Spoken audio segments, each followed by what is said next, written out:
Cold at the touch, dead in the eyes, no signs of life no more. I put your love under the knife. Leave me to die here all alone. No signs of life no more, no. A crying dove may never fly.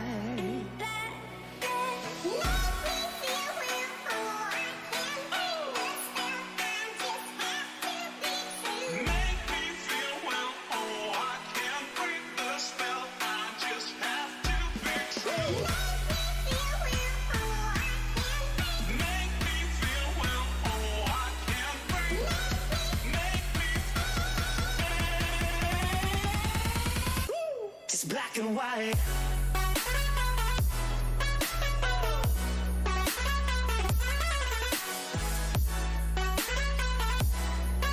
Yeah. Black and white. Oh, oh,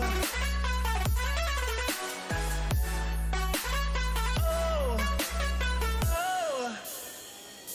Just black and white. Come on.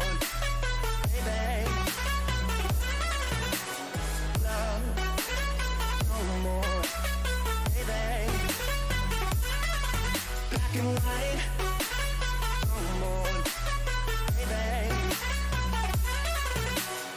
Love, no more, baby. Just black and white, just let me go. It's only right. For all I know, it's only matter. It's calico, it's black and white. White, white, white. Just let me go, it's only right. For all I know, it's only matter. It's calico, it's black and white. White, white, white.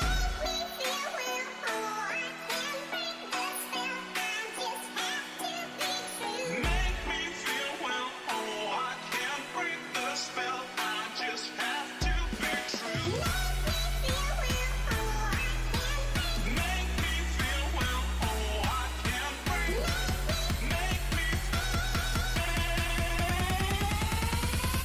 It's black and white.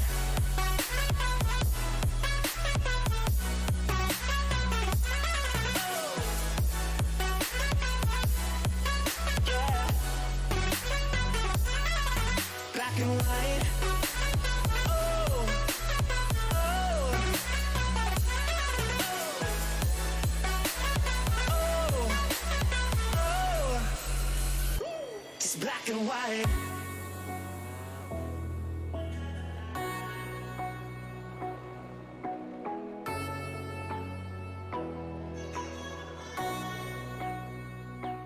Black and white.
Hello everyone, welcome to Simracersworld TV for rounds 5 and 6 of the Simracersworld BMW Trophy sponsored by Abruzzi Racewear. My name is Hasse Rømer.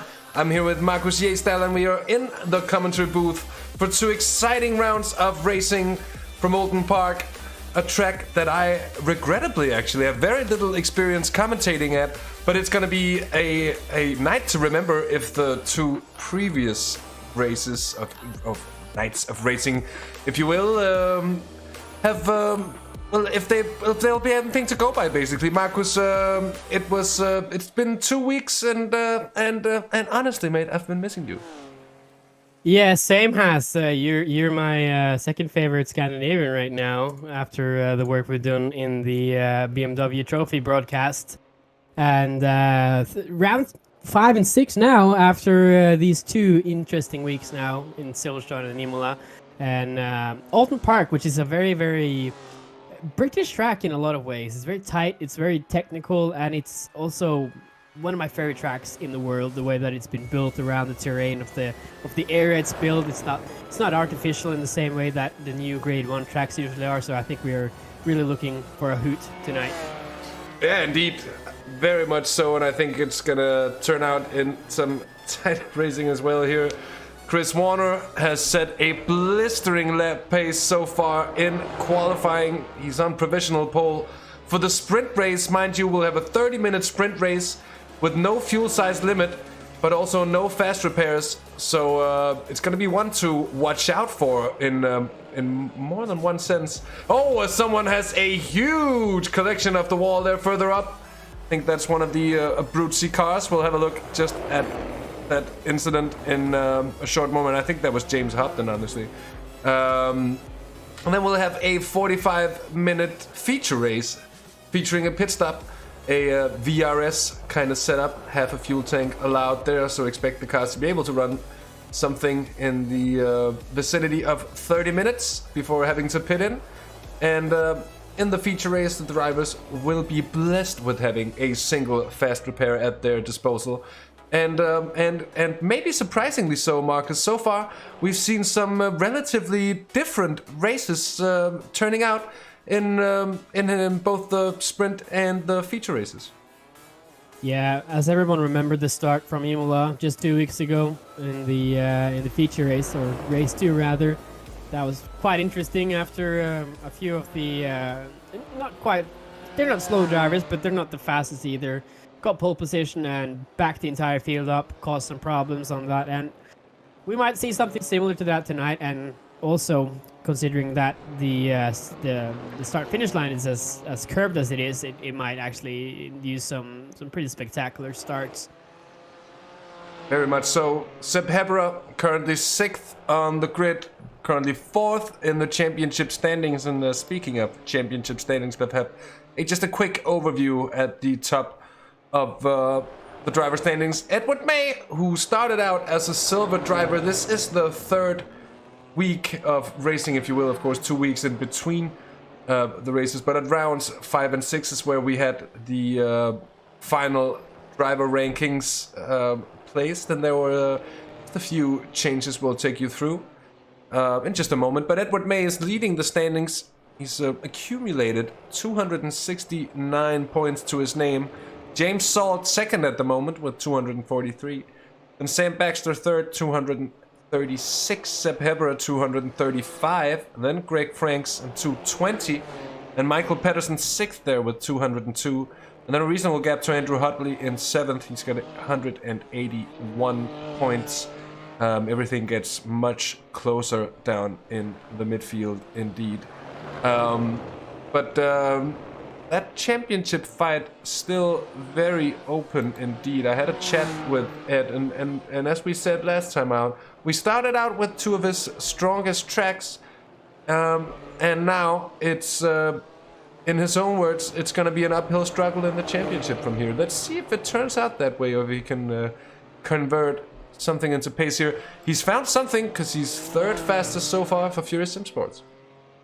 Yeah, started this championship ranked as a silver driver. Now he's a gold driver, as you're probably going to take us closer throughout in a few moments. So here we have it, the 107 driver who has had a perfect start to the championship. He has a good lead as well to P2, but still have quite a few weeks of racing left, so nothing quite decided yet. No, very much so indeed. And yes, indeed, Edward May being promoted to the gold class, and we had a rookie last time out who had a very impressive showing indeed, Will Hunt, who on effort alone, being very new to iRacing indeed, but a man with some real-life track experience. He certainly showed that, and he looked like someone really having a ball. It was an absolute joy to watch him race. He's been promoted up into the silver class, and well, only rightly so. In the 21 car. For some reason, it's not showing the numbers. Oh, I'm sorry. Go on. Also, considering his name is Hunt, I think he has something bigger than everyone else right now, referring to some interview of an old F1 driver. if you get my grips here. Really exciting driver, this Will Hunt. I'm really looking forward to see what he's going to be doing now as a silver grade driver. And welcome to everyone tuning in on YouTube, on Twitch, and on Facebook as well. We've got Dirk Prebi sending Luke Schneider and Mark Lewis good luck for the race. Of course, a teammate of theirs. It's always nice to see people checking in. A bit of cheering for the teammates. It's something we encourage here. So please hit us with your team names and your teammates, and we'll do our best to give them a bit of screen time as well. Although I won't say too much here because I know I'll be getting chest Draken on the back of my neck. Of course, within limits of reason, Will Hunt setting a respectable pace, but qualifying hasn't really been his strength so far, and it's been in the on-track battles for position that we've really seen Will come into his own. Oscar Wilkins in the second of the simracinglove.com Volante racing cars has had an up and down season. That's been the case for his teammate Michael Pedersen as well. And certainly, as we know with these guys, Markus, the potential is there, and they just need to really get the last luck in the box to make things materialize. Yes, they all need a clean start now, especially in race 2. It's a lot of juggling for positions and a lot of club and bab, if you can use the Norwegian expression there, for the second races in both weeks that we've been doing this. And if we can avoid this huge crash in the opening laps of race 2, I think a lot of people here will go to bed happy tonight. Yeah, indeed. Someone we failed to mention so far is Bud Bolin in the number 13 car, and I'm afraid Bud is using the default BMW prototype livery, which is the reason his number isn't showing up as it should be. So apologies for that. But Bud Bolin has done a very good job here at Oulton Park in qualifying. Seems like he is more than familiar with the bumps and twists and turns of this famous and very, very entertaining. It's not a track that I've driven too much myself. I have had a few races here. Very, very, very entertaining track to drive on. And to me, if I should describe it as something, it would be the sibling of Brands Hatch somehow. Those two seem to remind me of one another quite a lot. Bob Bolin as well is as a happy Isle of Man resident, and for any of you out there that don't know motorsport that well, Isle of Man is usually the main stage for the TT Isle of Man, this motorcycle race. So maybe Bob Bolin has a genetic advantage here, because Oulton Park as well as a lot of other British tracks have been used in this British Superbike tournament, which come to a lot of these national tracks. So definitely one that suits him right now, but Chris Warner usually, as we can see right now, he's probably a little bit more suited in P1 at the moment with 131.7. Just having a look at James Hopton's incident from earlier. Oh, coming across another car. Almost didn't quite see which car it was, but that was a major incident for James Hopton here as qualifying is about to take over. These are the last few seconds indeed. 10 seconds to go. I think Bart Boland, is he just gonna make another? No, he's not. Chris Warner seems put to stay pole position. And currently, Bart Boland and Edward May has put in identical lap times. And they're... this is incredible! This is absolutely incredible. So, second, third, fourth, fifth, and sixth place, all within 0.004 of a second here. That is incredible indeed. And with that, let's have a look at the grid order, shall we, Marcus?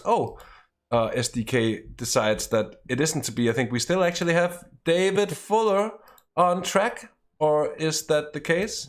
I think it's just Mark Lewis right now. Oh, it's Mark Lewis out there on track still running, so he could have just gotten a final run in here, maybe. It looks like a hot lap to me.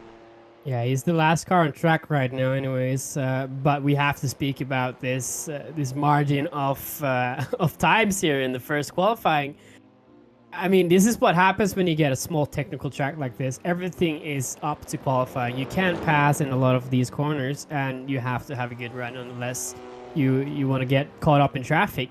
So right now, I think Chris Warner is the best shot for a victory tonight, and we'll see what happens when we have a P10 crossing over the finish line in a few minutes.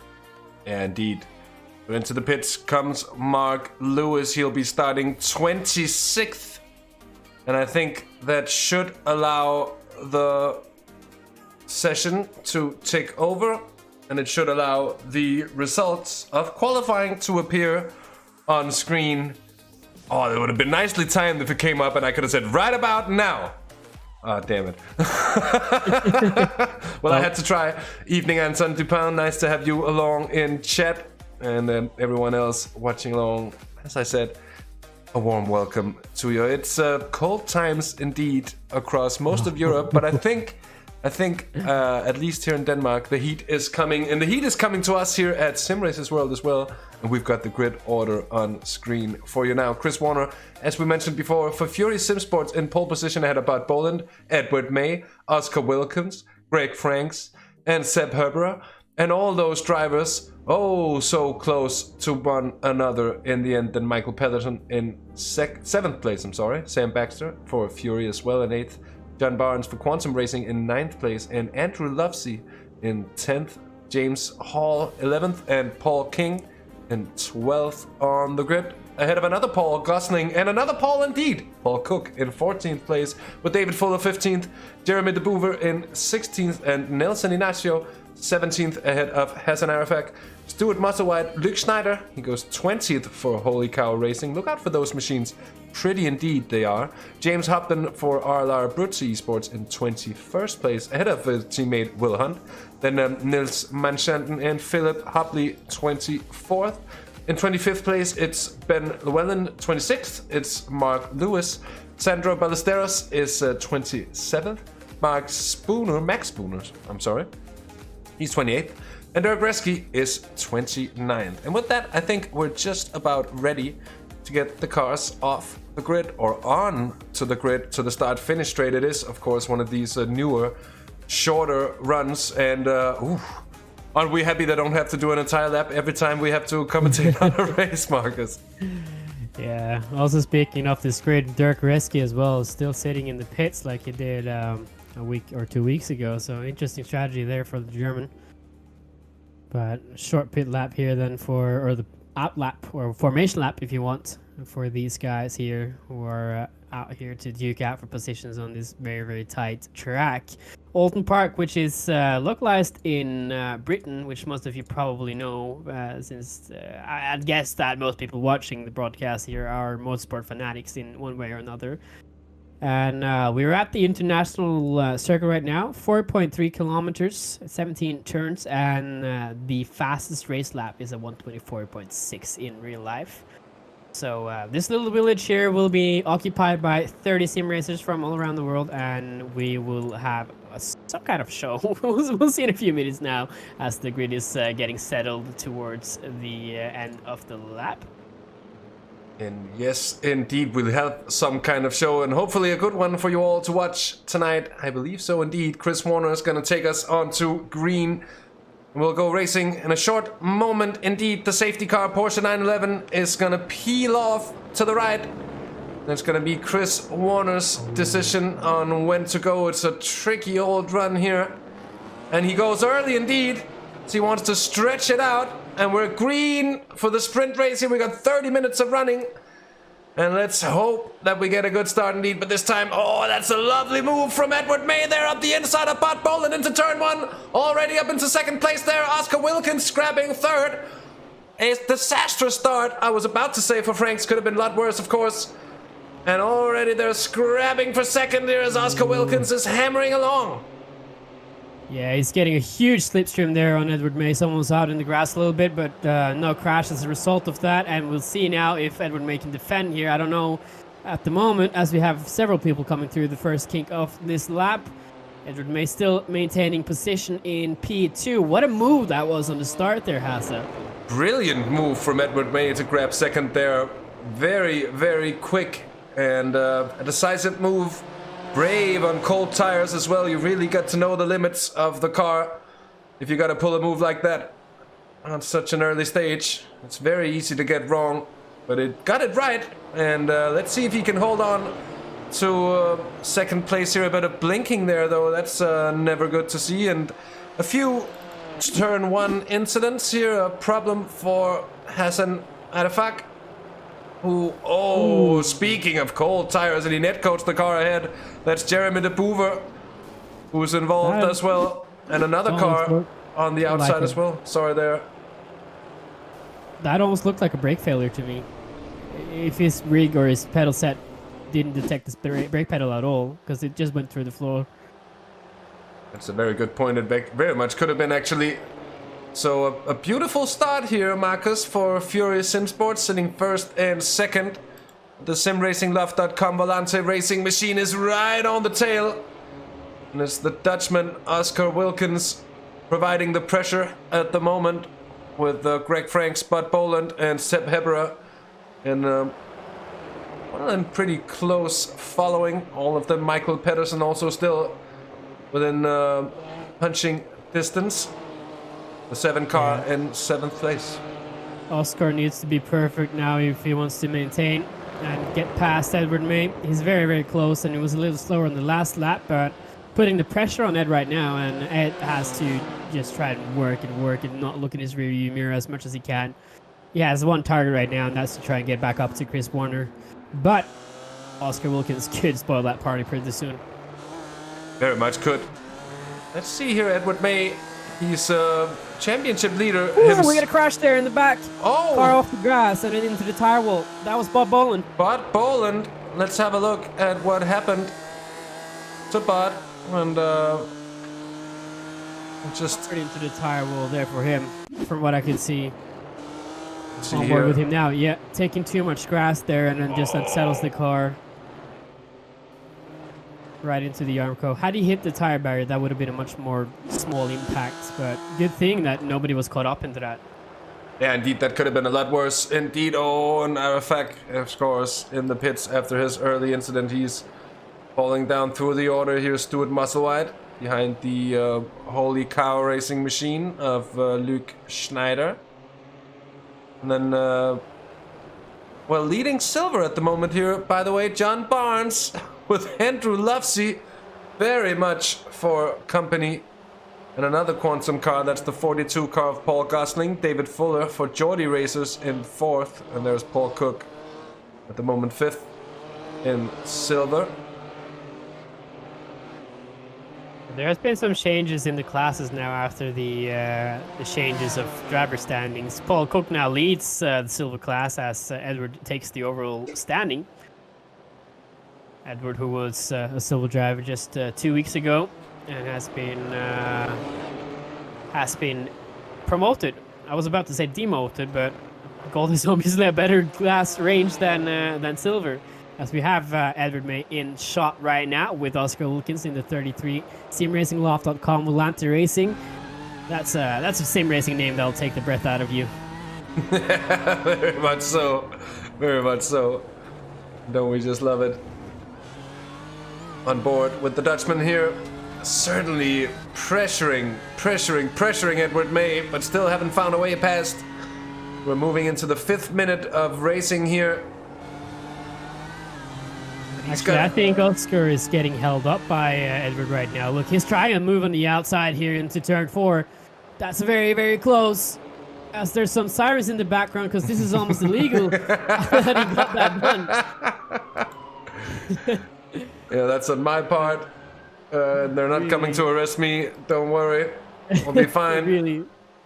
Really pushing hard there, though, Oscar. Really cool to see him hang on to Ed. Probably going to be a move there on him very soon. We're just 5 minutes into this 30-minute race, but time is really running out, and look how much that cost him. Didn't get it sticking and has now lost quite a few car lengths, but he'll probably maintain that fairly quickly again. Yeah, he'll be looking to get up and past, of course, but quote the great Murray Walker, it's one thing catching up, but getting past is quite another wild exit from Oscar Wilkins indeed. And I'm just thinking, with the nature of this circuit, even with a pace difference, Edward May could really hamper Oscar Wilkins, and maybe even for the entirety of the race. Mind you, for this sprint race, they don't have to come into the pits. Luke Schneider is off as well, by the way. I'm sorry for interrupting you. Luke Schneider is off. Oh, Luke Schneider's had a problem. Yeah, yes. We're going to have a look at it right about now. If I could find it. There it is. Oh. Oh, Yeah, touch. I thought I saw something. Touch of the grass. Oh, that's Will Hunt as well. That's Will Hunt being caught up and caught out by the car of Luke Schneider. And it's a bad place to be in indeed. I'm not sure if he got out of that one before we switched pictures. I hope he did. I think he did, because we didn't have any other cars reportedly off track as well. That's a good point. So hopefully. But I want to take it back to the earlier discussion, Hasse. You were saying that Ed could probably hamper Oscar Wilkins' pace now throughout this race. And I think you're very much right with saying that, because there's not a lot of opportunities to overtake on this track. You have the hairpin after like the first front stretch that you have, and then maybe if you're tough enough into turn 1. But Edward right now, if he just keeps his line going and he makes his car super wide, I think Oscar's going to have a really bad time trying to get past him. It's the look of things so far, at least. And even though they're close, they're not really close enough. And it is all playing into the hands of Chris Warner at the moment up ahead. But it also paints an interesting picture when considering that, of course, we're going to have the top 10 from this race reversed for the grid order for the feature race. So that means that the winner... Oh, look, it's very close now, though. He's super close indeed. Winner of this race going to start 10th, second place starting 9th, and so on. It's not going to be quite close enough, though. Oh, he's going to try it again on the outside, isn't he? He's waiting. waiting. Good run here. He's waiting, and he's not wanting to commit too early, I think, because Edward May is just going to park him up on that outside line, and he's not going to be able to do it, is he? He's learned from the past mistake that he did try to go on the outside there. He's not trying that again, which is probably a good move, but he can't hang in the slipstream coming through this kink. Chicanes, maybe? We'll see. He's very close to Edward, that's for sure. So Edward is really struggling right now trying to... Oh, no, that's going to be a crash, isn't it? Oh, in the tire barrier. Huge incident for John Barnes. Oh, yes. That's a death sentence if you get out of the grass here in iRacing. Turns in a little early there, looks like. Gets some push on the front end and goes up in the grass. And there's no rescue for the faint heart there. No, That's nothing at all. One-way ticket to the pits, I'm afraid. And he's not gonna be back, I think, in this sprint race. I'll be seeing more of him for the feature race, but he'll be starting on the back, I'm afraid. Here's Seb Heberer, now getting close to Greg Franks as well in this top 5 battle. Still very much alive. Michael Pedersen has gone up into 6th place as well. And that's of course because of the incident of Bud Boland there early in the race, so that makes sense. But you know what? Look at the car there sideways. I think that's Pedersen. Pedersen is sideways. Oh yes, well caught there. And oh, it's not gonna be good, is it? That's probably the closest I've ever seen. That's like having just missing one number in your lottery ticket there for Michael Pedersen. Hits the grass under braking with his right rear tire and sends him around, but the rejoin, I think that was a little questionable. Gets up on the track surface there. The Ignium car there almost it's right into him.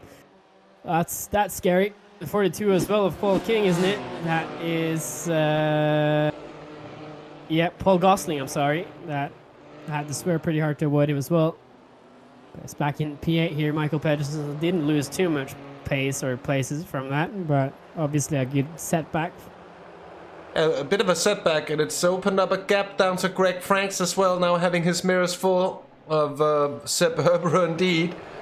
And they have to decide whether they want to scrap it out for 4th place at the moment, or if they want to try and hang on to Ed May and Oscar Wilkins. By the way, Ed May, who's opening up a little bit more of a gap now. It's not much, but it's around 7/10 of a second. And he's living up to the task here, Edward, he is. Yeah, he's really finding his pace now in the middle part of the stint. He's pulling away from Oscar as well. I think Oscar probably used the best of his tires here earlier, but he was very close to Ed in the start and had a lot of pressure on him. So we'll see if we can see a good run into Chris Warner here for the last almost half point of this race. But I don't think he'll make it. Actually, it's 0.7 interval between the first and second right now. It's quite a huge gap to make up. Yeah, it is. It is indeed. Here's Michael Pedersen on the tail of Andrew Lovesey, and the silver leader gets a little bit of a poor exit there, and I think he pretty much just lets Michael Pedersen through.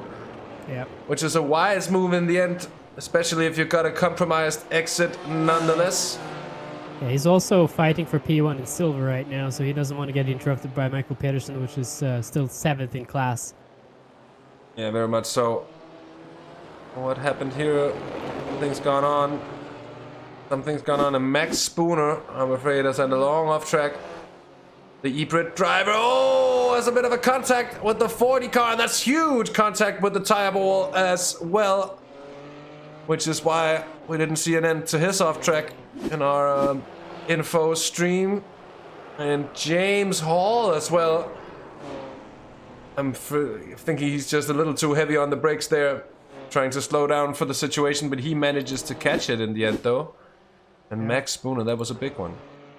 Turn 4 here has caught out a lot of drivers now. Island Ben, it's a very... the first few times you go here, and if you haven't ever seen a track like Oulton Park, you'll be a little... Oh, this gets really dicey here. Oh my word! That was quite the shutting of the door right in the face of Paul Cook there. I think he intended to show him what his intentions were. But yeah, turn 4 is on this track. It looks very fast when you first drive it, and a lot of people are cautious when they get into it. And as you start getting used to the simulator, you'll start pushing and pushing and pushing, and then you also notice that if you push too much, you'll be out in the grass there. And I think that's a lot of people experiencing that right now. As you see David Fuller again about to get attacked as we switch back to James Hall. To see what James Hall is up to, he's on the tail of Mark Lewis. These are the stricken men from before, if you will. Here's Nelson Ignacio, who's got Stuart Musselwhite on his tail. Stuart Musselwhite, the bronze leader at the moment for Simracersworld. The pressure on P5 in silver. Our Portuguese friend. Do you know any Portuguese, Hasse? I know it's very, very limited. I know tudo bem, which means all good.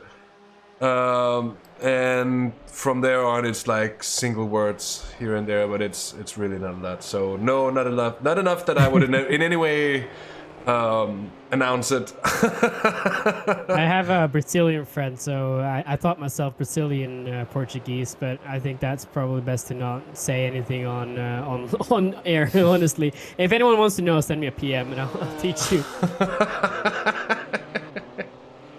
So you know what? I think your call was right there. You mentioned that it could be Oscar Wilkins having spent the better days of his tire's life early in the race here, and Edward May is coming. Oh, he's saying that Edward May on the grass from out of nowhere.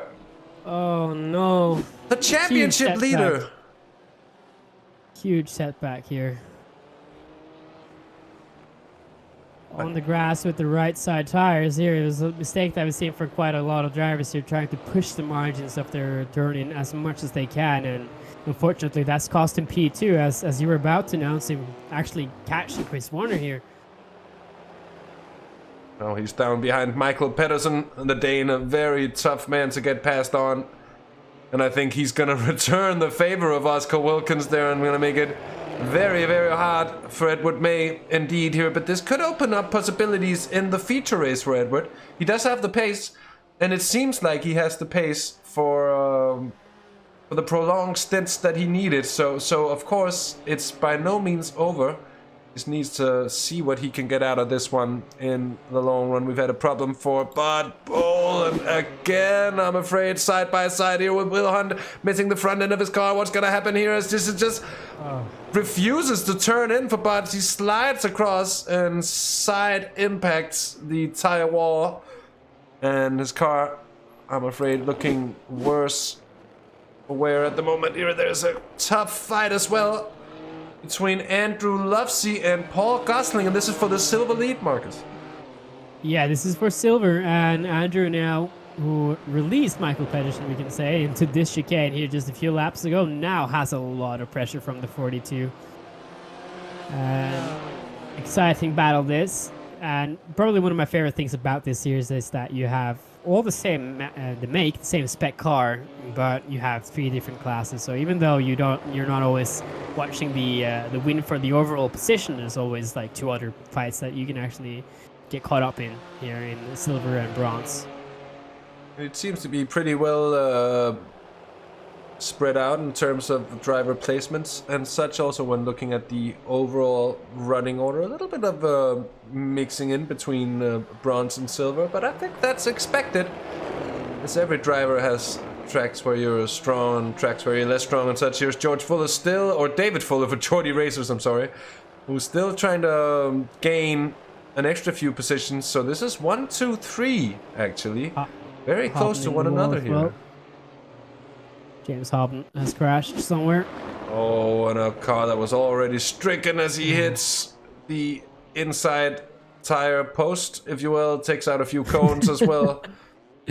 I'll give him a 9 out of 10 for style. He didn't take all the cones, did he? Yeah, he should have had a clear hit of everyone, or everyone, of all of them. Was it cones? People. And then, yeah, indeed, 10 points it would have been now. Look at this here. Greg Franks is putting on the pressure. He's catching up to the Dutchman in front of him. And he's just been sitting there. He's been playing it cool for the first 18 minutes of this race. He's avoided any sort of problems whatsoever. He hasn't really been in any sort of close battles either.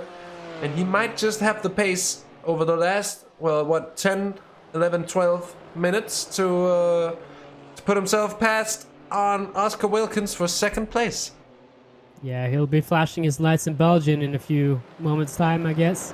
2 Benelux drivers here fighting for P2 overall and in gold class. And got to be very close in the end. And how the tables have turned. It was Oscar Wilkins who was fighting for position earlier, and now it's Greg. Oh! As we see Pedersen here. Michael Pedersen in the wall. I think this track is really causing a lot of stress for a lot of drivers here. Same issue again, extending the track as much as they can and then not going well at all into the tire wall here for our fellow Scandinavian, unfortunately. That's a big impact. Car just gets stuck instantly. And that is, I'm afraid, the end of the race for Michael Pedersen. If I'm not mistaken, I think this is probably like one of the most retirements we've had in one race, like the first race. I mean, not just one race, but race one. Oh, yeah, we got our lead position here in silver. No, that's Edward May up ahead. That's Edward May right ahead of the silver lead battle here. What's going on, Edward May? Has he lost pace somehow? Has something happened to him? Maybe a penalty here for track extension. Man, but they're all looking left, right, and center. And you have to ask or wonder if he's overcooked it with the tires. He's now falling into the clutches of the top drivers in silver. And it's going to be a tough battle, this one. These drivers are no slouches whatsoever. And it's a three-way battle for the lead here, as David Fuller has fully joined up with Andrew Lovesey and Paul Gosling in the Quantum car. It was 2 seconds off pace in the last lap at May, so I think something has happened here. Something must have happened to Edward May. There here goes Lovesey around the outside, which becomes the inside for turn one. Fuller in the back here as well. Oh! Bottleneck in the field here, Ed May. Into turn 2 now. So I don't know what's going on with Ed right now, but he's obviously having some issues here. If it's something to do with his aero or just symmetry of his wheels, something is obviously wrong with the 107. Yeah, that looks to be the thing indeed here. Let's see, because his last lap, Markus, was a 34.9. And that is indeed quite a bit off the pace of the front-running gold drivers. Quite a bit of his best lap as well. It is indeed over 2 seconds down on it, so you have to wonder. But Andrew Lovesey is putting in very similar laps, though slightly faster. But you can see the train forming up behind Ed May here. And it looks to be a battle growing. Indeed, Oscar Wilkins still holding off Greg Franks in that battle for overall second place. And the gold drivers by no means settled in their running order yet here. Yeah, this is going to heat up. I think Oscar is going to have to have a lot of talent to try and keep Greg Franks behind him for the last few laps of this race. I think Greg is overall stronger than Oscar for the moment, but we'll see if he can keep the pressure on for the last few minutes. And this is the fight that I think everyone wants to watch right now. Ed May leading in gold, or not leading, but he is P6 in gold, but he is in front of the silver class running, as we have David Fuller now making another move past Paul Cook for P3 in silver, our pole sitter for race 2, just 2 weeks ago. Okay, very in the wall. Oh, Ben Llewellyn's had another problem. He's been hit heavily over the last few laps. I think this is... Oh, what's going on up ahead? Oh, we got some smoke. There's smoke. And I think that was just a bit of a blink again, perhaps there from Edward May. That caused the smoke, because I don't see anyone off. No, I think you're right with that call, Hasse. He has had a little bit of a dodgy internet connection since he started this race. But this is really heating up right now. Where there's smoke, there's fire, and it's obviously lit, this battle. What a race it's been so far. Really close indeed. We've been hard-pressed to really see the big overtakes on track, but that's been the charm of Oulton Park so far. These BMW M4 GT3s. And Greg Franks still looking to see if he can find that little bit of an advantage he needs to get past on Oscar Wilkins. So far, it's been the same that Oscar Wilkins saw when he was trying to get past Ed May early in the race. Before, of course, that Ed May had a spin. He ended up in a battle with all these guys, the silver drivers, led by Andrew Lovesey and Paul Gosling, David Fuller, Paul Cook, and Paul King.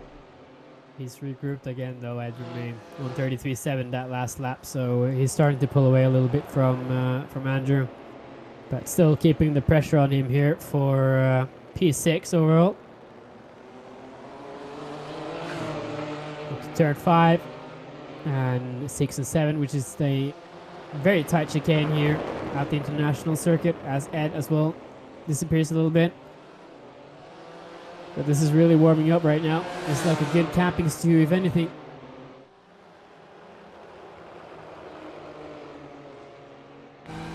Back to the fight. Last few podium positions here, Oscar Wilkins and Greg Franks.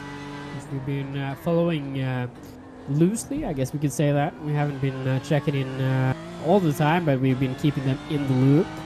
And still a good distance between P2 and P3 for the overall position. Indeed, and every time Greg Franks gets close, he loses half a second again, and it sort of distances out ever so slightly, but something that doesn't distance out. Look at the centipede this is right now. 5 minutes to go, and it's all heating up here. And it's Ed May to the side, on the inside. You can see there's a little bit of damage to the front of his car. That might be what it's affecting it. Oh, that's quite the send. He's looking on the inside at least, trying to get the corner here for Gosling. Not quite there for David Fuller. He's got another opportunity here now if he can get a good hang through turn 4. What a battle this is, Hasse. Definitely the highlight of the race. Then we have a car off. That's Oscar Wilkins. That's P2 then. Oscar Wilkins losing second place. And let's see what happened here. Oh, he clips. He's hit the inside. He's hit the inside. Tire wall there. So where does that put Oscar? He's still 13 seconds clear, I think, up this battle, which is still very much heating up. And it's now stretched out up ahead.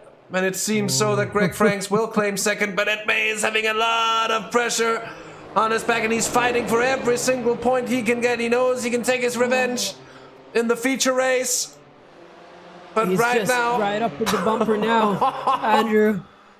This is insane now, and as well, taking into account this internet connection from Edward, this is going to be really dicey for Andrew, who got a little bit of splitter damage going over that curb too.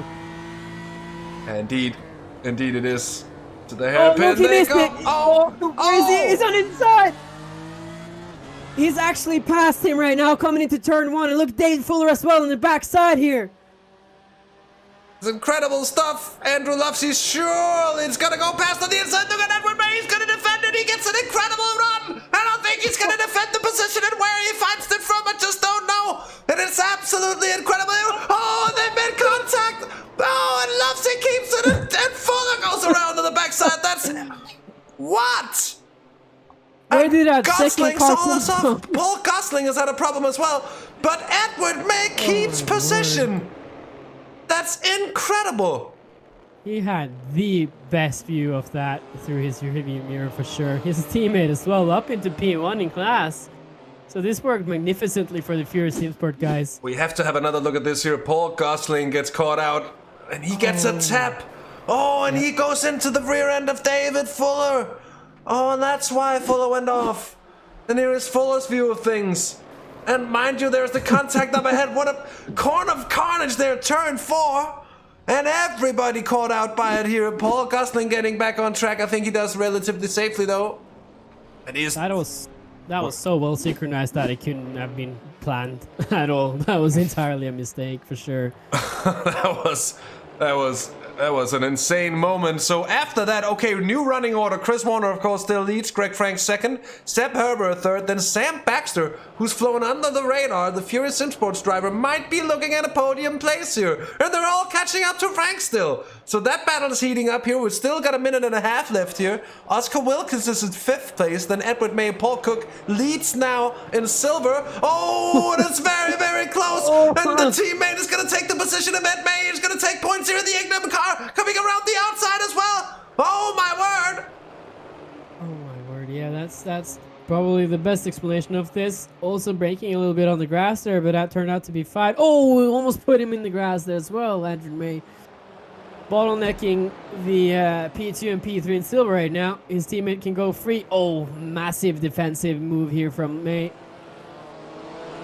And what a race this has been so far. We're also looking at Nelson Inacio as our first place starter in the second race as well. So this is a wildcard track, if you can ever call it, or call one that.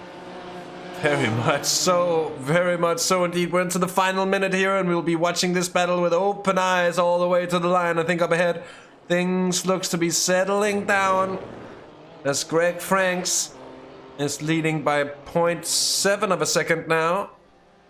Sam Baxter equally around 0.7, 0.8 of a second down on Seb Hebera. So while they could come down together and back together very quickly indeed, doesn't necessarily look that way right about now. Edward May is still having his hands full. And while somehow Paul Cook has come through both of them there, Andrew Lovesey is still behind on Edward May. And after they had contact, that was, by the way, that save from Andrew Lovesey, that was absolutely incredible. And I'll see if we can just find a second view of that here. There it is. He catches that car and keeps it in line. Incredible indeed. Anyway, we're on to the final lap now, I think. Oscar, or yeah, Markus. Oscar. Yeah. Switched my name already. We haven't talked about this man at all throughout this broadcast, but we have to give a huge applause to Chris Warner. He's been absolutely mistake-free since the start of this race, and he's been very anonymous because of, you know, his pure pace and the way that's been dragging out. So not even a single scratch on this Fury M Sport or Sim Sport car, as he's about to cross the line as well for the victory in race 1 at Oulton Park, and well deserved for sure. No mistakes crossing the line here, and P1 then for Chris Warner as we about to finish this sprint race. Greg Franks then in P2 about to cross the line. He has Sebastian Heber right behind him. In P5 we have Sam Baxter as well, being a little anonymous. Not really talked about him a lot, but made his way through the field. 4 positions gained there. Oscar Wilkins, who has had a little ice skating moment. Find him in P5. And so they come across the line indeed. Yeah, it's going to be Paul Cook taking the victory. I'm sorry, though, in silver, just to mention that first of all. But Edway, 7th overall. Not the race he wanted here for the sprint race. Andrew Lovesey, 8th overall. Paul King, 9th. And Nils Manshanten gets the 10th place ahead of Ignacio. So Ignacio is going to lose that pole position in the feature race. That was very close as well. He almost had it there, Nilsson. Well, 2 weeks. He's got another try. Derek Reske as well. The Holy Cow Racing driver who was shared on by his teammates in the chat here just a few moments ago. Philip Hoffman as well crossing the line in 16th. P2 in bronze. Derek Reske finishing on the podium in bronze as well for sprint race. Will Hunt, the newly crowned silver driver with a smashed front end. He's really been out on the bow on this track tonight. And James Hopton too. Look at that machine. That's a suffering one if ever I've seen it. Oh, and Ben Llewellyn's still standing somewhere on track. Checkered flag is indeed out, and we should have sprint race results ready on screen here. Chris Warner indeed our sprint race winner ahead of Greg Franks for H Motorsports and Seb Hebera. Then Sam Baxter for Fury Sim Sports and Oscar Wilkins in 5th place for SimRacingLove.com, Volante Racing. Then Paul Cook and Edward May, Andrew Lovesey, Paul Kings. The 2 Paul Kings. That reminds me of the old Monty Python sketch with the guy seeing everything twice. If you haven't seen it, go watch it. And if you've seen it, I think you're laughing as much as I am on the inside right now. Anyway, Nils Manshanten in 10th place. Then Nelson Ignacio, David Fuller, Stuart Musselwhite, Paul Gosling, and Jeremy de Boever. Philip Hobley, Dirk Reske, and Will Hunt rounds out the Fabo top 18 indeed. 19th, James Hall, and then another James, it's Hopton indeed, in 20th ahead of Ben Llewellyn, Sandro Balestras, and Mark Lewis. And Michael Pedersen, the unlucky Dane, indeed 24th. Luke Snyder, Bud Boland, Max Spooner, and John Barnes rounding off the field almost, because Hassan Arafat had an early incident as well. With that said, Markus, very interesting race, and bodes well for the feature race in a moment's time. Yeah, really looking forward to the feature race. Race 6 or round 6 of this championship before we wait another 2 weeks and continue this championship in Belgium.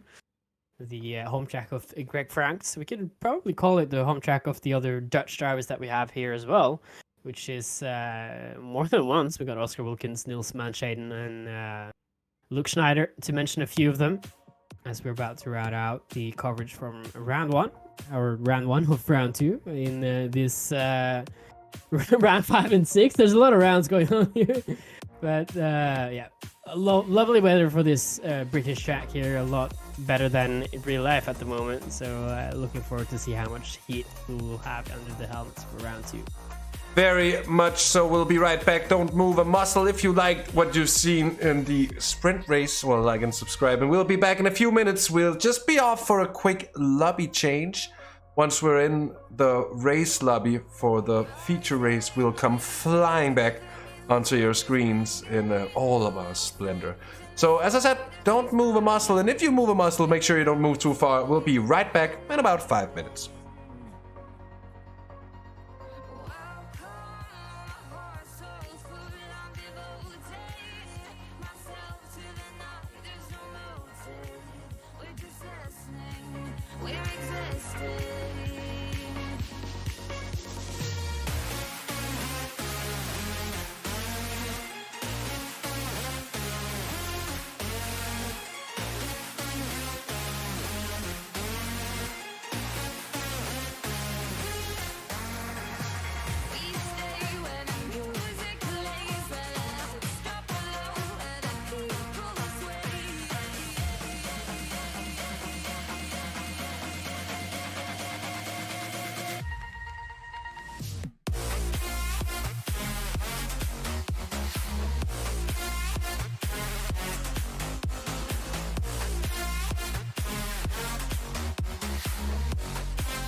Welcome back for the feature race. We've been for a short break while getting back in the lobby. And back in the lobby we are. And we're ready for 45 more minutes of action. Just a few things a little bit different here. Markus, first of all, of course, a fuel stop, given that they can only carry half a tank here. And also the fact that 15 more minutes brings quite an additional amount of tire wear. Oh, I'm sorry. Markus probably doesn't know that we were going, because I was shamefully deafened and Discord hadn't reacted to it. Markus is back with us, and I won't re-ask that long question. Markus, what are your expectations coming into the feature race here today? Oh, well, I'm surprised now. Still waiting for us to go live again, but yeah, expectations for this feature race. I'm expecting them not to crash. They've had 2 tries now to not wreck in the race 2 or in the feature race, and hopefully now after two races they have learned their lesson and will have at least just 2 cars retiring after first lap skirmish or something like that. Hopefully all the cars come through, but looking at Sandbags right now, we might not actually be in for a clean race to start here, but hopefully these guys will figure it out and we'll have a good start to the first race, or to the second race, I mean.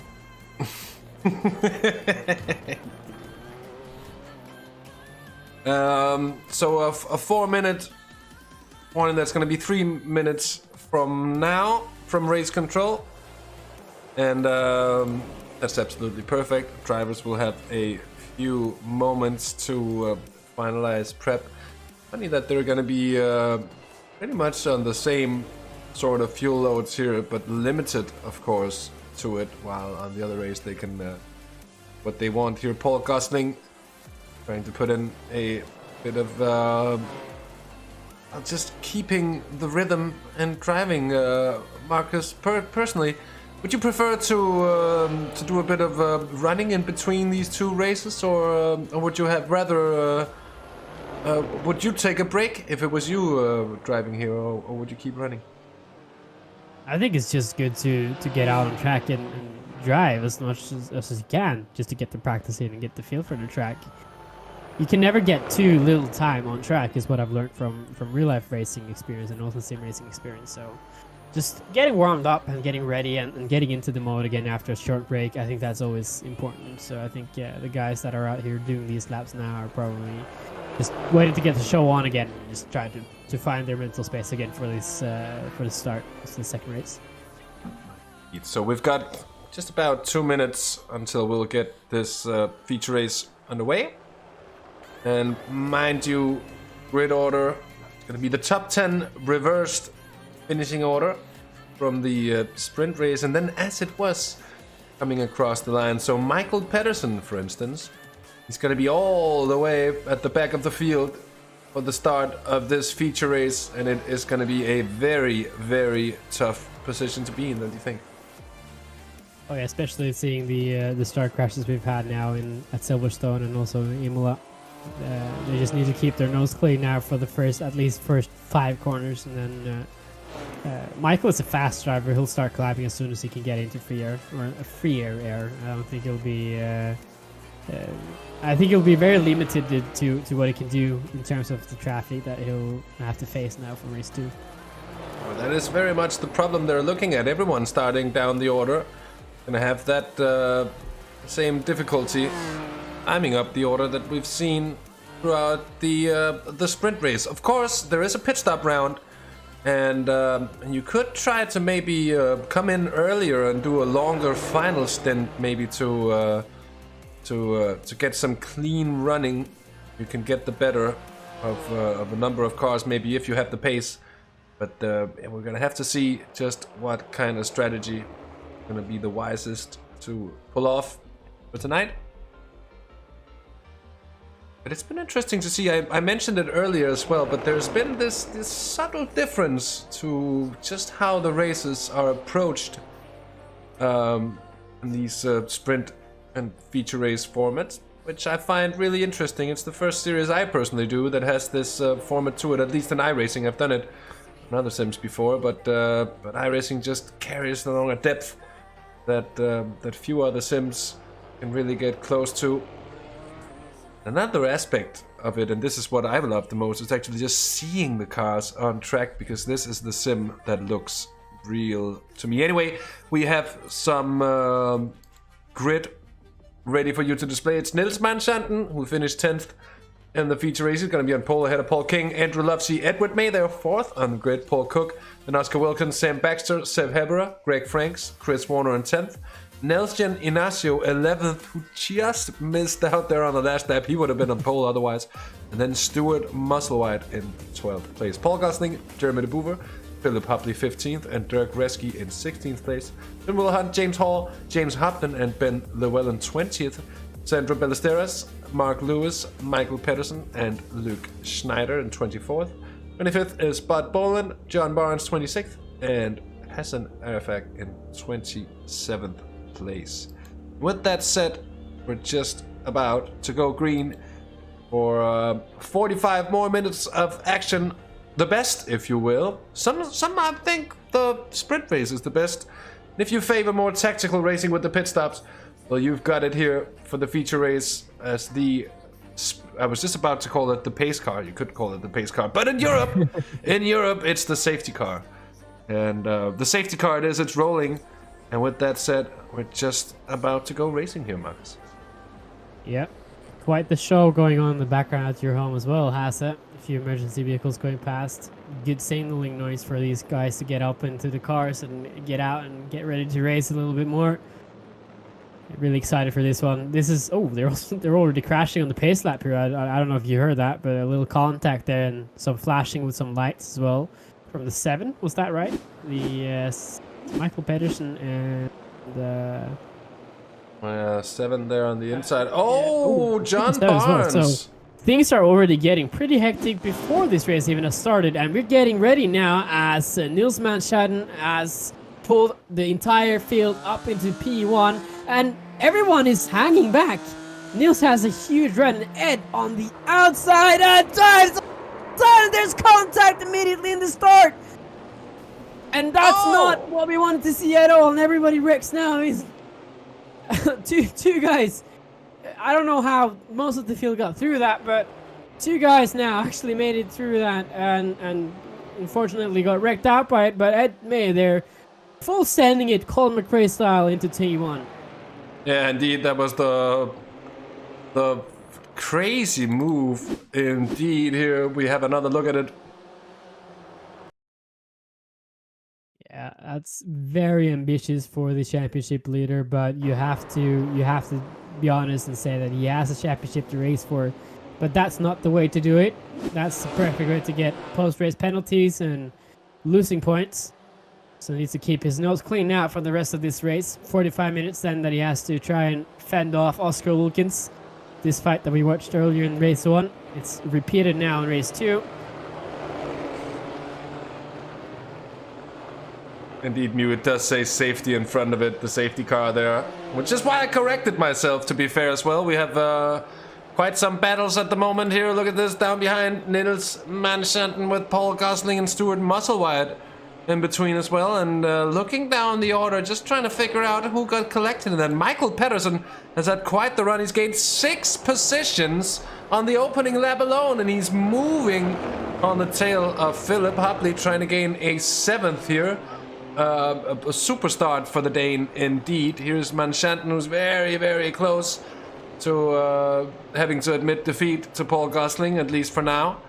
And Edward May is still leading from Wilkins. Wilkins had the early pace last time around as well. We've seen this before. Then Paul King in 3rd place. Andrew Lovesey, and I think there was a swap for position here with Greg Franks, or whoever that was who got past.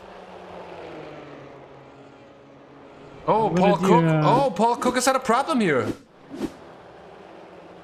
I was about to say as well, speaking of the other driver who was caught in the first lap incident, I think that might have been Seb Hebera. Not entirely sure though, as you see Paul King, who's had it's Paul Cook. Off-track. Oh, I'm just slightly... I was confused there for a second. I do apologize. The back and forth cutting in the images there. I tried to figure out what the hell was going on.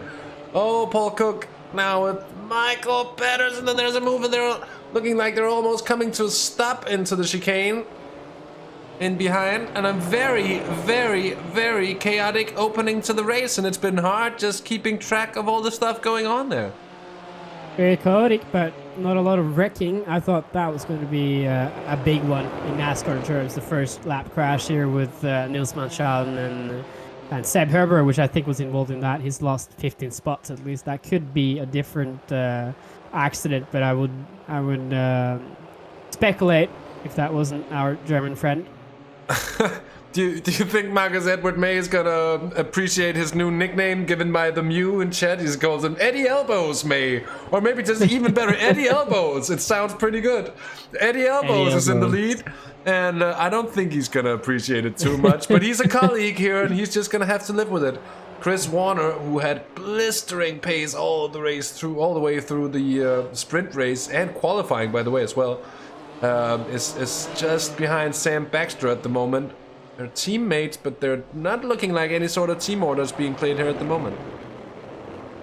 Eddie Elbows, I like that. Very fitting name as we have Mark Lewis out here with a quick off-track excursion into turn 5. That was Rally Britain if I've ever seen it.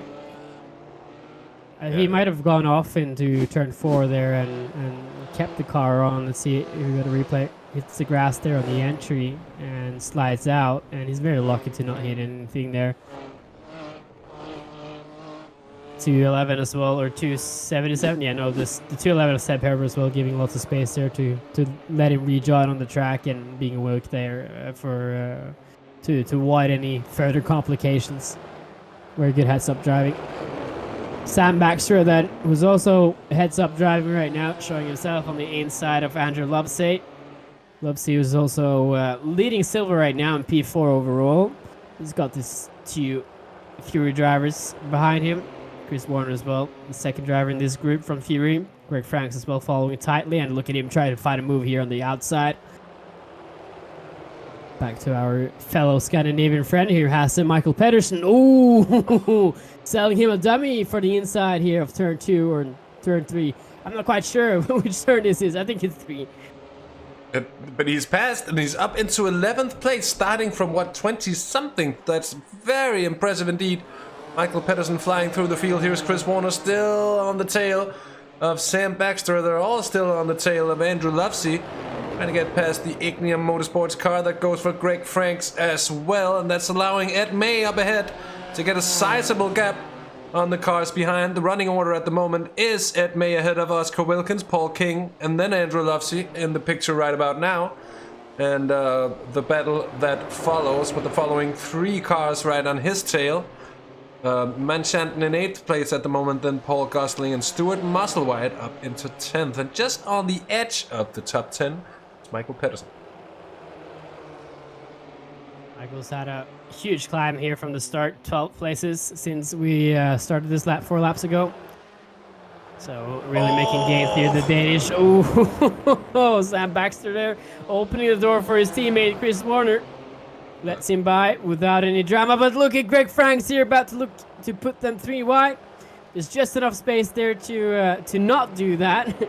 Just looking, which is allowed in racing, so no contact or anything like that. Just keeping it clean but hard. Greg Franks then was really putting the pressure on the 58 right now. Yeah, indeed, there's some hard racing going on here at the moment. Andrew Lovesay doing a very good job of keeping himself ahead of these drivers. Really seems to have a good amount of pace on him. But for now, they're not finding a way past, which is tough indeed. Seb Herber has had a disastrous start to this race. He finds himself in 21st position. Mind you, of course, everyone who's been involved in anything at this point of the race so far, they will be able to get their damage fixed once they come into the pit. We have a single fast repair for the feature race, which could be a lifesaver for many a driver here. Chris Warner wanting to get a little more out of it than he's done so far, and he's going to get the run on Andrew Lovesay this time around. I think he might just have a chance to pull it off, but it seems no. through the kink here. It's not easy to send it in. And not easy is that's mildly put. It's more than hard. Indeed, now look, he's going to the outside, Markus. Is that gonna work out for him? Oh, we'll see. We'll see. No, he has to go the long way. And like his teammate as well is coming back, Sam Baxter, who's been very good in the 2 opening rounds of this championship so far. Not very impressive start of this Oulton Park around race. the outside onto the grass. Chris Warner. He's passed. He is passed. He's passed indeed. Oh my word. And this is a long one indeed. Have a look at this onboard shot all the way around, the long way around the outside. Not a lot of grip to get there, and he just has to believe that the AstroTurf on the outside of turn 1 is going to hold him. It does indeed, and Chris Warner goes up into 4th place, and that is important for him. They say you cut the track. You have to slow down and give up the time gained. Yeah, very much. I think iRacing called him there for sure. That's track extension if I've ever seen it. Michael Pedersen as well, going past Stuart Musselwhite for position 10. Actually, Stuart Musselwhite as well, leading bronze. I thought I heard a small accident here in the back. It could just be a little plate contact. Everyone keeping still on track. 777 with a lot of front end damage. So you mentioned this earlier, Hasse, the fast repair that these guys have in the feature race. That is going to be huge helpful for the guys with splinter damage. Oh, Philip Hopley as well has gone into the wall. Yeah, and or is it just he's come to a stop? Oh, yeah, indeed. That's, awkward, but he's going to get hit here, isn't he?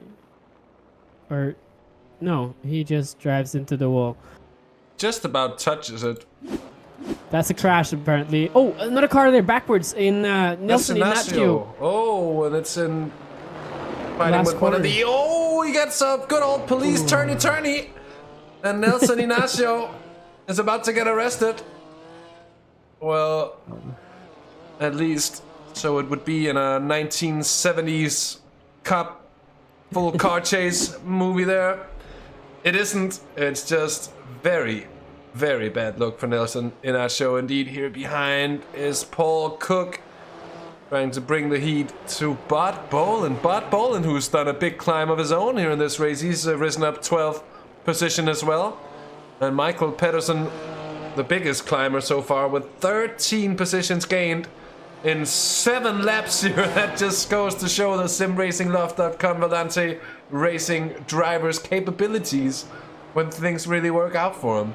And let's see just how far he can climb. He's right on the tail of Paul Gosling. And with the pace he's showing right now, let's see if he can make this move materialize anytime soon.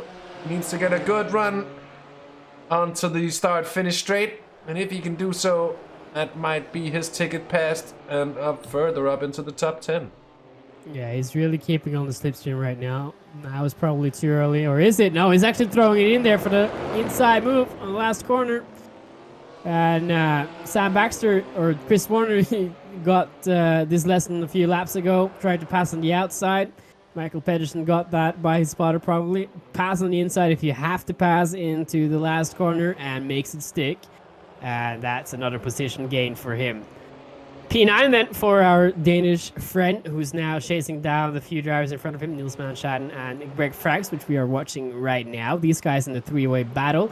And what a fight this is, Hasse. Very much so. It's a continuation of something we've seen before here with Baxter, Franks, all involved. They were in top places before. Now they're held up by Andrew Lufsen. Look at that bad run there. Poor run for the Fury car. And Greg Franks holds off. That's a little surprising to me. He could maybe have tried to just annoy the Fury car up ahead, but also maybe a wise move, seeing out the chicane. Not a good place for such a move. But Greg Franks and Sam Baxter at the moment being held up by Andrew Lufsen. And just goes to show the importance for Chris Warner when he got past there. That really, really shows that even though it got a little muscly, it was really was a move that was worth it. Paul King is now with a load of Warner on his tail indeed. And he's going to be having to get defensive if he's going to keep hold of that third place so very long. Up ahead, it's Edward May leading by 2 seconds to Oscar Wilkinson. It's another 4 seconds down to these two. And Franks. Chris Warner. Oh, look Chris at this. Warner there with the move. And Paul King, he's going to try and look on the inside, I think, of him. And Michael Pedersen, I'm sorry, he's gotten passed on Nils Manchanten as well, which means Michael Pedersen is up into 8th place. And it's a carbon copy of the move from a lap to go. He's going to be using that on quite a few other drivers throughout this race. Greg Franks is going to be his next victim, probably. In just a few moments' time. Oh, maybe not. Look at that gap. That's quite a significant gap. Here comes the move from Baxter, though. He's passed on Andrew Lovesey up into 5th place. If he can make it stick and make it hold. Oh, he's on the outside, still too wide. And Andrew Lovesey's not giving up here, but on the outside, I think he gets the better run with the smooth run. Look at Greg Franks. He can't decide which way to go. Oh. Too wide in the chicane. And he can't decide now. He wants to go on the outside, but there's no space there. No space. Word. Flashing his light in British right here, Andrew Lovesey. He did not appreciate getting put there, but to be fair, he was the last man to the party. He should have backed out earlier.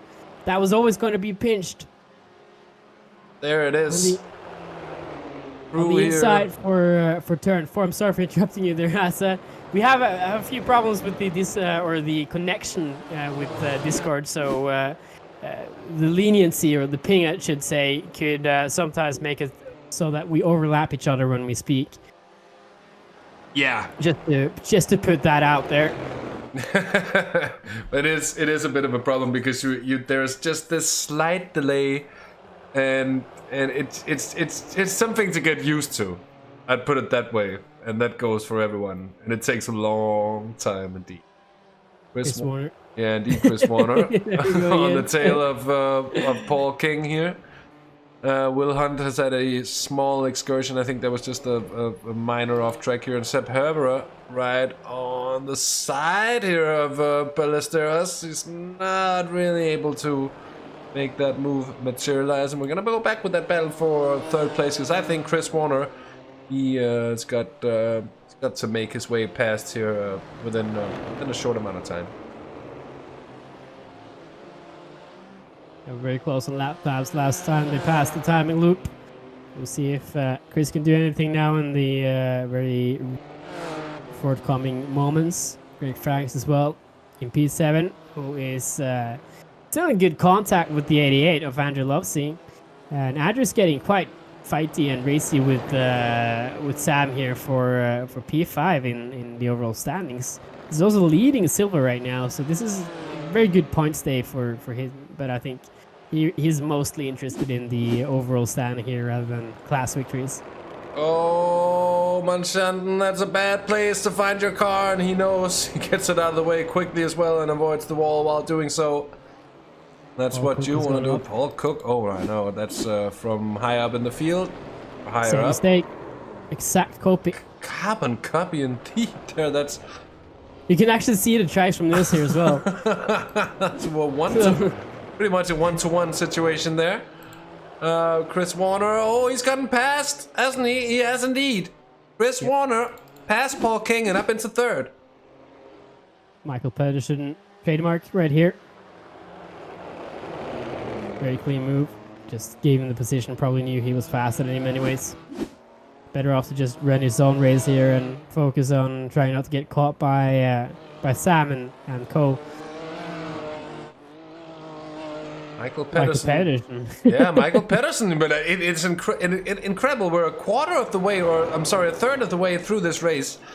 And Michael Pedersen was all the way at the back of the field. He's gained 15 positions. He's in 8th place now. Greg Franks up ahead is being held up at the moment by Andrew Lovesey. Michael Pedersen is coming at them very quickly indeed, and with a vengeance of sorts. And I think sky's the limit at the moment for Michael. He seems to be the man with the pace at the moment.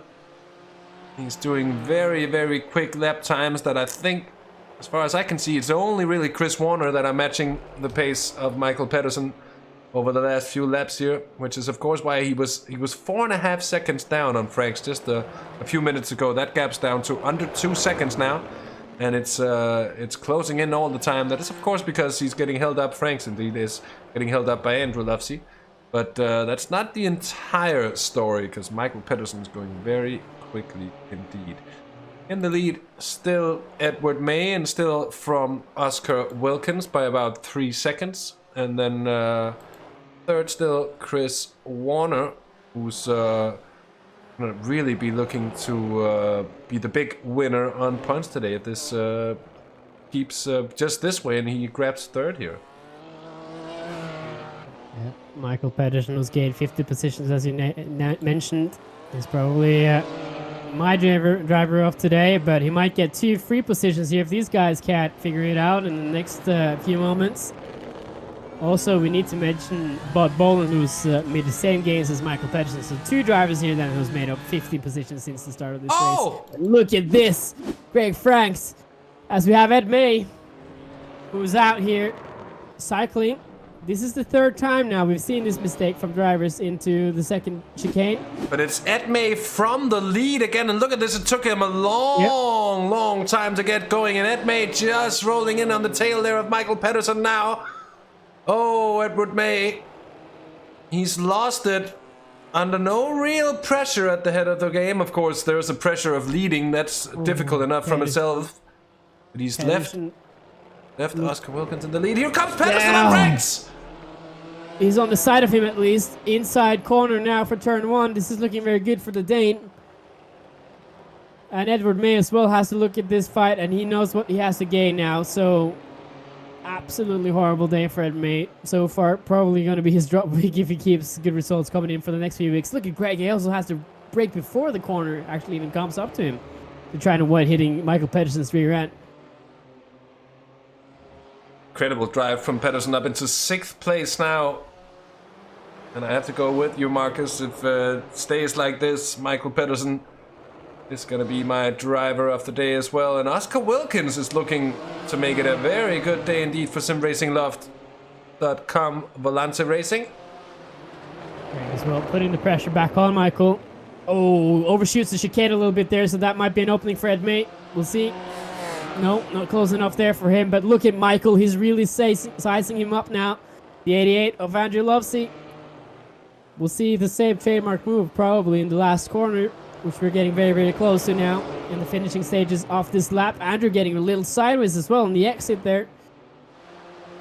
Knows the pressure. Michael Pedersen is a guy he hasn't had in his relative view for a while, so he probably knows he's fast. Bad run there, bad exit for the Dane, so won't happen today, or right now at least. Look at Edward May in the back, showing himself, and he actually manages to get on the inside a little bit of Greg Franks. Small bit of overlap. Oh, look at Pedersen here having to go defensive as well. And get us a terrible run, Michael Pedersen. Franks goes past! Oh my word, there was almost contact between Ed May and Michael Pedersen. They just about managed to avoid it. And I wonder what happened to Michael Pedersen. He must have got a really poor exit. Just let Greg Franks slip through, and that's the first mistake we've seen in this feature race, really, from Michael Pedersen. And it's cost him a position. Seb Herbert's in the pits. And either of these drivers are going to be happy with this, especially Edward May, 8th place overall at the moment. It's not going to be satisfactory for him, I believe. If he gets into the interview booth and we do an interview with him, he's probably going to be very unhappy at May for sure. A lot of weekend to remember for him, but we know we can do better. We've seen results from him. Maybe Spa-Francorchamps has track outfit him a lot better. So we'll see the Edward May, Eddie Elbows, as we nicknamed it now. Probably has to, or probably could use less of his elbows in Spa-Francorchamps, which we will return at in 2 weeks' time. So if you're not subscribed yet, hit that subscribe button on the side, and then also hit that thumbs up button, and make sure to stay tuned for more of the SRW BMW Trophy coverages other than that, we have a lot of other races which we broadcast, and you have a better overview of which series is that we broadcast on SRW, and why don't you take us through that a little bit, Hasse? Well, on Tuesdays we've got the SRW TCR series. Wednesdays we got this, and on alternating Wednesdays we got the SRW Formula 3 series, and someone's having a big moment there. Oh, and Andrew loves you, and Edward May is in the pits. I think that was James Hall having a moment before. Anyway, coming back to it, we've got the Porsche Club of Great Britain Porsche Cup Series on display as well. We've got the what's it called? Apex Tech League? I think it is. The LMP2 League that's just started. The Apex Tech League indeed is. We have got the virtual bell car, and all under the virtual bell car franchise happens here with us on Simracersworld.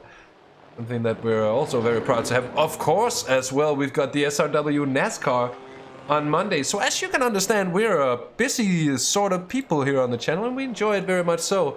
We've got quite a lot of different racing going on for you here. Michael Pedersen having a look up the inside of Greg Franks yet again into his favorite corner for overtaking. As such, Chris Warner is now put in the fastest lap of the race.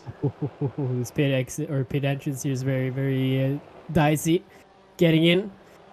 But to the point then, Hasse, if you like and enjoy virtual sim racing, this channel is one to like and subscribe to, as we have Paul Cook here with the Formula Drift performance here in the last corner, side by side with John Barnes. That was tandem drifting, if I've ever seen it in iRacing. And they're still side by side, incredibly so, and that I think is Paul Cook getting the position. But it was a long time coming indeed here. Oh, he was defensive as well in the middle of the track there. Covering good there, the 777. And Paul Cook there locking the rear tires a little bit on entry and sliding up, hitting the 777. Almost overcooking it indeed.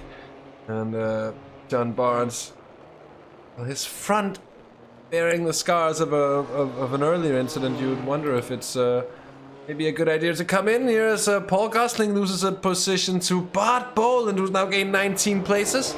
But is having to come in at some time soon as well, so we'll see how things stand after the pit stop round. Here is Michael Pedersen being held up. Oh, that's Sandro Ballesteros. Try to find a way through here. He's going to try in the inside of the chicane here in the 77 as well, following Ben Lavellin. He's been a little anonymous this race. Didn't really hang on with him through the chicane, but Michael Pedersen making up another spot in this traffic. But Boland then, which we are viewing off here, helping the track works a little bit with cutting the grass. A little bit of buttonizing, as an old Danish Formula One commentator always used to call it, and he is indeed doing so. And managing to keep the rallycross spirit in effect, and doing so in great style, sideways all the way through here. Sam Baxter, Paul King, close to one another as well. Sam Baxter has been the class of the field on more than one occasion in this series so far, but this one it seems to be Chris Warner, because he's closing the gap to Oscar Wilkinson at the lead of the race, and it's with 20 minutes to go. These two drivers still have to pit. Just 2.5 seconds between them, Markus. Anything could happen here. Anything can happen, and with the traffic that we've seen so far, Oscar has to keep his nose clean after he gets out of the stop. He needs to try and find a gap if he can in traffic. Oh, that's going to be a late send from Sam Baxter. They hit each other as well, and that's going to cause some splitter damage for sure for the 58. Really, really tight and dicey racing right now, and I think Sam Baxter has made it clear what his intentions are. He wants to get past the 26, but the 26 said no. Very much so. Sam Baxter comes in for the pit stop. I might want to take that fast repair while he's there. Indeed, Ben Whelan still on the tail of the car ahead. Maybe that's no surprise to anyone out there, but I thought I'll tell you anyways. You got a very bad exit there indeed. Any of these cars looking forward to the pit stop, that is for sure. Greg Franks in the pits as well. A few cars still staying out here. Should be possible for a few more minutes. And it's gonna be interesting to see what the running order is. Currently, I'm just gonna have a check here. Currently, Edward May, actually the leading car, having pitted already, and he comes out ahead of Michael Pedersen here. And ahead of Greg Franks as well. He's had the fastest stop of this group now. 32 seconds in the lane. And Pedersen and Franks both had a few more seconds than him, so gapped them in the pits there by either taking less fuel or just using less time in the pit lane overall. Could have been any of them, but it's impressively done indeed by Edward May. Let's see just how he's gonna make that that work out for him, and just how it stands when the rest of the front runners come out the pits. Will Hunt, Ben Llewellyn, and Oscar Wilkins is in now alongside Chris Warner, and you can see they're a lot closer than they were, and that's of course because of the low speeds in the pit lane. That was another Freudian slip. It seems it tends to happen for me from time to time. I want to say one thing, and another thing comes out. It's my very own stop the start watch, and just enjoy it, appreciate it, laugh at it. It's something to wait for. It comes out. You could maybe make it into a drinking game even. Like when am I gonna say something that's just utterly silly? It's not only but. Exactly. Oscar Wilkins though getting out ahead of Chris Warner. Paul King, who's been in just about now, rejoins in third place. James Hopton, who's in there for RLR Abruzzi, but only for the moment because he has yet to do his pit stop. And then incredibly so, virtually fourth on track at the moment is Edward May. So he's looking to have gained 4 positions over the course of the pit stop round here. Incredible. Nobody's had a faster pit stop than him either, except for Will Hunt. I don't know why it says 4 seconds in pit lane, but his pit time was about 19 seconds, so something going on there with Will Hunt. Maybe not got the right fuel managing in there. He had a very slow stop 2 weeks ago. Probably fired a few irons in mechanics, but look at Ed May now, really racing into the second chicane on the inside of James Hopton, and that's going to be Ed May getting that position done. Michael Pedersen as well, looking to gain one more spot here if he can get it hanging on the exit here, and it looks very good here for the Danish driver as they come up into the uphill section in the last few sectors of this corner, or this track. He has to keep on as well here, Hasse. Yeah, look, James just gives him the space here because he needs to fight with Ed as much as he can and get that position back again. Yeah, if possible. It's going to be a difficult one because Ed May has also shown good pace. The gap from Oscar Wilkins in the lead down to Chris Warner has come down to 1.6 seconds. And with 15 minutes still to race, could get very, very dicey indeed. And Oscar Wilkins could be in for a tough job. But we have seen these top guys are also able to really defend from one another here. And overtaking is not an easy job indeed. James Hopton now comes into the pits, and that, I think, will mean that everyone has been in at least once, which means that the running order is now restored.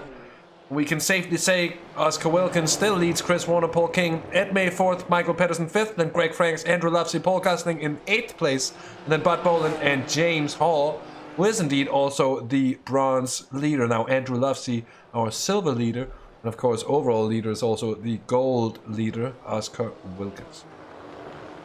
We need to speak about the pit stops a little bit because even though there is a mandatory pit stop, you cannot change the tires. So the tires you started the race on, you have to finish the race on. So management is still a key even if you have one pit stop. Yeah, indeed, a tire, and that's of course because, just to explain, the class rules of the GT3s that the mechanics are not allowed to change the tires while the car is being fueled. So there's a substantial time penalty to having your tires changed.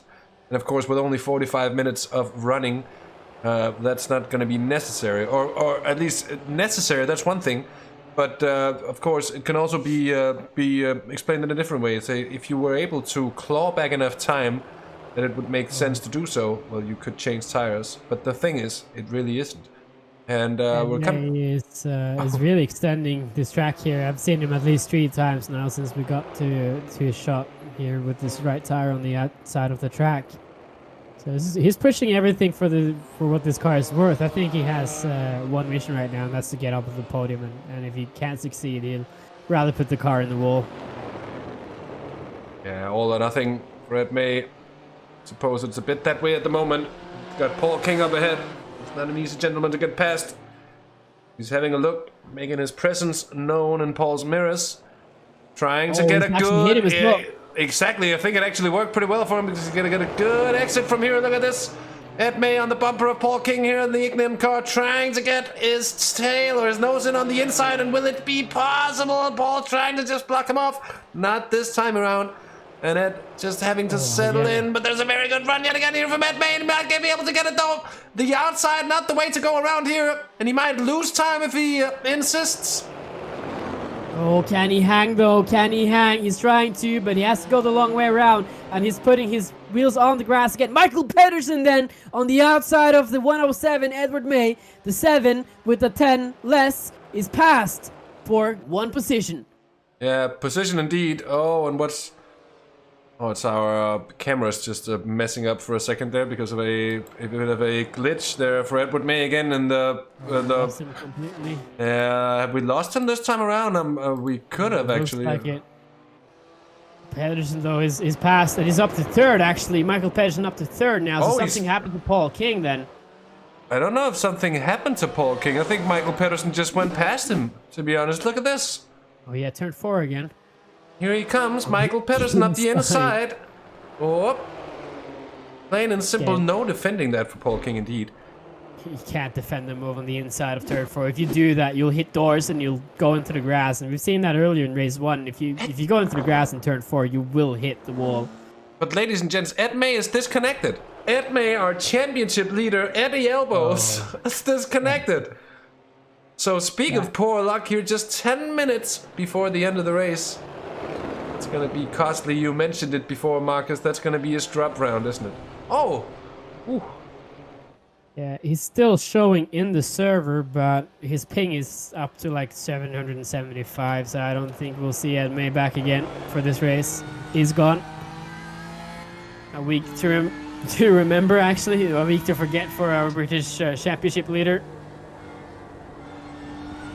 Following Chris Warner then in 2nd place, behind Oscar Wilkinson. There's a very short interval between these two right now. 0.5 seconds between the two for the 1st place.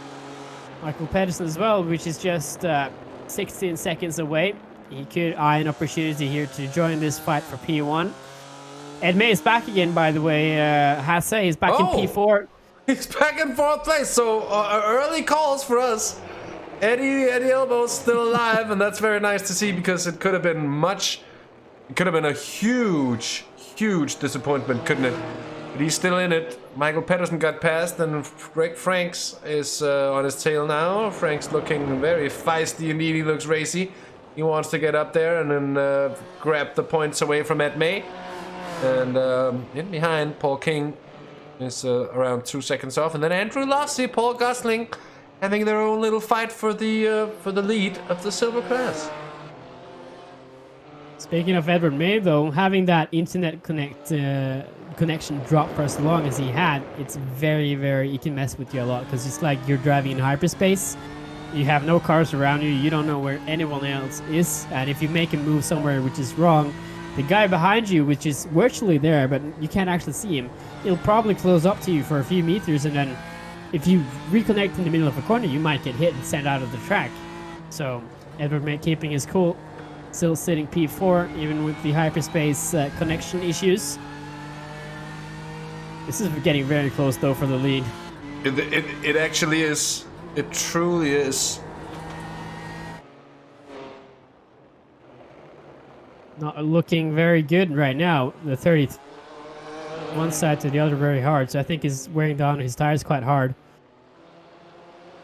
He's used up what he has for this feature race here, and Chris Warner is getting very, very close now. We've seen Chris Warner do stuff in this race earlier that has succeeded, so it's going to be a very hard nut to crack here.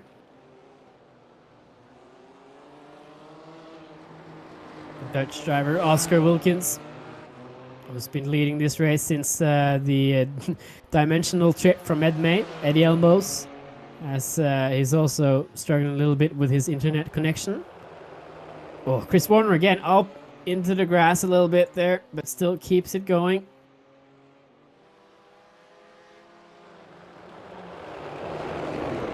I'm just trying to have a peek down the rest of the order here. It's still a close scrap between May and Franks, and that's for 4th place as well, but nothing is as close as the lead battle. 0.3 of a second separating these two markers on the last lap. I have to ask you, Hasse, do you think that Michael could get 2 free positions right here? Because these guys are very, very close to each other and very, very racy. Oh, Oscar Wilkins with a bit of a blink there. Doesn't want that. That is for sure. Not certain that he'll see it like that for himself. Anyway, just to answer your question, unless they get it terribly wrong up here, I don't think Michael Pedersen's going to be able to close that 17-second gap. Of course, he's not going to be able to close a gap like that under regular running, though they're getting very close to one another. Let's see. Oh, my word there, Chris Warner. Having to hold off for a second, and well, second thought there, I might be wrong. Let's see. Because right now, he's not going to have a way past, but Chris Warner surely has a pace advantage here on Oscar Wilkins. That's the reason he's sitting so close to the car in front. And you know how that can go wrong when you're having to attack, and especially when it's the lead position that's up for grabs like that. But fingers crossed, we're gonna have a clean battle all the way to the line, and no one's gonna get hurt, either physically or back markers as well. Emotionally. And a very huge defensive move here for the 33 as well. These guys are going to catch up to a few of our back markers from Oulton Park Racing in a few moments' time. So we go back into Greg Franks and Edward May, which are still bumper to bumper. Greg has been looking very, very good today, I have to be honest and say. Indeed, yes, he's been up there all along the way. He's really been showing his pace and his racecraft, and now he's gonna show a move, or he's gonna show himself at least, and his intentions of a move here on Edward May, but he's not really with the speed in need at the moment. Yeah, I was about to say, I think I thought for a second that Warner was past here, but there's a comment in the YouTuber saying that Chris is the man to pull off insane passes. So we'll have to see here if he can pull off another insane pass. He only has 5 minutes to do this, so time is running out here for Chris Warner. Time is running out rather quickly, actually, and you have to wonder whether Chris Warner is beginning to get a little bit frustrated with being held up here by Oscar Wilkins. He's been an incredibly cool, calm and collected so far, all the way throughout the sprint race, all the way throughout this race as well. Mind you, he started in 10th place and he's moved up so well to sit in 2nd now. But he's just waiting. He's just waiting, I think, Markus, for that slight mistake. And it all comes down to whether Oscar is going to make it or not. He's trying to make his opportunities here, I think. Perfect defending from Oscar in the exit or the entrance of the last corner here to try and fend off Chris, but Chris knows the way around.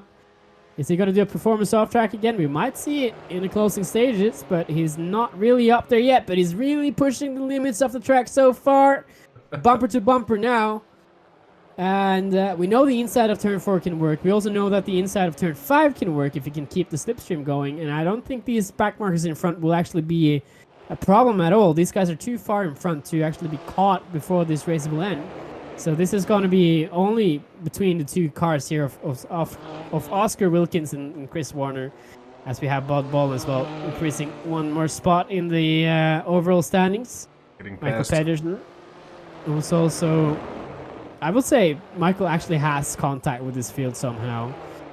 If something happens with the two front runners, Michael's going to be there immediately. 17 seconds isn't a lot of time to try and get back on your feet after an incident on this track. And we've seen that from this man in picture, actually, Edward May, who we just looked at.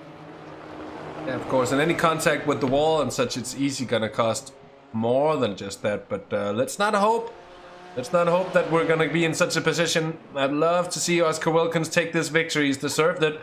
He's done a really good drive so far to keep Chris Warner at bay. He's gonna marshal Warner towards the outside here at the final corner. And that's shown before that there's just no way through there. Chris Warner knows it, and you do get a worse exit as well. So Oscar Wilkins, incredibly wise defending there, if you will. Not really too much out with the elbows though. But what are you saying here, Markus? I'm curious if why Chris isn't setting himself up earlier to try and get a later exit, or try to get an later apex. Sorry. And I'll also retract my statement about these backmarks. I think they might come into the conclusion of this race as well, actually. Oh, Oscar Wilkins blinking here. Oh, the two backmarkers moving perfectly out of the way. Don't know which car that was, but it's Holy Cow Racing.